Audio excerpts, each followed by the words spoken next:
R. Pandey, and in this video I am going to cover the concept of network analysis and synthesis. So in this video I am going to tell about the concept of voltage source, current source, AC and DC voltage supply, and some more parameter about the dependent or independent term. So let's start the class. अगर हम बात करें voltage source की, तो voltage source जो है वो दो प्रकार में कैटेगराइज होता है, या तो वो आइडियल या तो वो प्रैक्टिकल हो सकता है। यानी हम वोल्टेज सोर्स की बात करें तो वेरियस टाइप्स ऑफ हम इसको बता सकते हैं। यानी वोल्टेज सोर्स या तो आइडियल या तो प्रैक्टिकल हो सकता है, या एसी या डीसी वोल्टेज सोर्स हो सकता है, या डिपेंडेंट और इंडिपेंडेंट वोल्टेज सोर्स हो सकता है। लेकिन हमको बताना क्या है, ideal and practical voltage source. यानी वोल्टेज सोर्स भी वेरियस टाइप्स ऑफ कैटेगराइज होते हैं, लेकिन हमको डील करना है आइडियल और प्रैक्टिकल वोल्टेज सोर्स का डायग्राम। तो आइडियल वोल्टेज सोर्स की अगर हम बात करें तो आइडियल वोल्टेज सोर्स में रजिस्टर की वैल्यू 0 होती है और कुछ इस तरह से डायग्राम बनता है। वहीं अगर हम प्रैक्टिकल वोल्टेज सोर्स की बात करें तो यहाँ पर रजिस्टर की वैल्यू 0 नहीं होती है।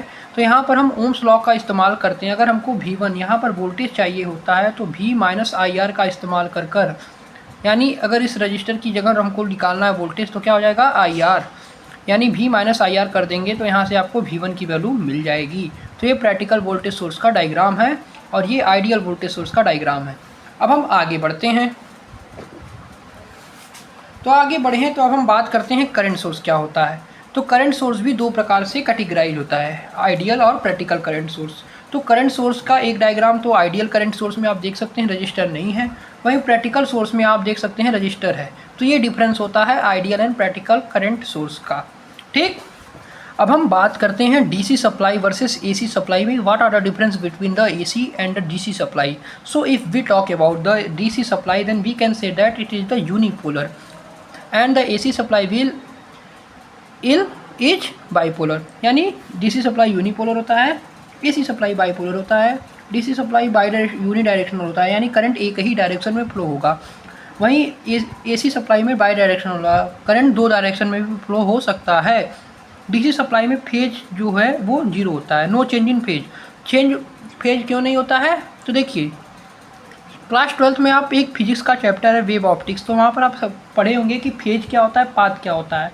तो फेज जो है वो हमेशा पाथ डिफरेंस के कारण आता है, क्योंकि यहाँ पर डीसी सप्लाई में कोई भी पाथ चेंज नहीं होता है, जिस कारण से फेज भी 0 होता है। इसीलिए यहाँ पर फेज में कोई चेंज नहीं होता है।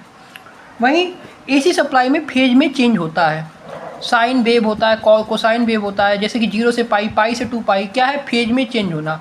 तो एसी सप्लाई में चेंज होता है फेज। वहीं अगर हम डीसी सप्लाई की बात करें तो इसमें फ्रीक्वेंसी 0 होती है। एसी सप्लाई में फ्रीक्वेंसी होती है कुछ, 0 नहीं होती है। कितनी होती है आप हमको बताएंगे। और फ्रीक्वेंसी और टाइम में रिलेशन होता है कि frequency is equal to 1/t होता है। अगर एंगुलर फ्रीक्वेंसी की बात करें तो एंगुलर फ्रीक्वेंसी होता है 2πf के बराबर। और डिफरेंस देखते हैं हम एसी एंड डीसी सप्लाई में। तो ये डायग्राम से आप देख सकते हैं कि एसी एंड डीसी सप्लाई का ये डायग्राम है। एसी का अगर डीसी डायग्राम देखें तो ये कांस्टेंट है, यानी यहाँ पर देख सकते हैं कि एक ही डायरेक्शन में करंट क्या है, बढ़ रहा है और कांस्टेंट है। एसी सप्लाई में देख सकते हैं यहाँ पर फेज की वैल्यू क्या है, चेंज नहीं हो रही है। एसी सप्लाई में फेज चेंज हो रहा है, 0 से पाई 2 पाई, तो यहाँ पर क्या हो रहा है, फेज चेंज हो रहा है। यहाँ से यहाँ पर देख सकते हैं फेज में चेंज है। जैसे कि इसका अगर हमको एम्पलीट्यूड निकालना है तो V = V0 sin ωt, ये क्या है, इसका इक्वेशन है किसका, एसी सप्लाई का। यहाँ पर V0 क्या है, पी का एम्पलीट्यूड या मैक्सिमम वैल्यू है।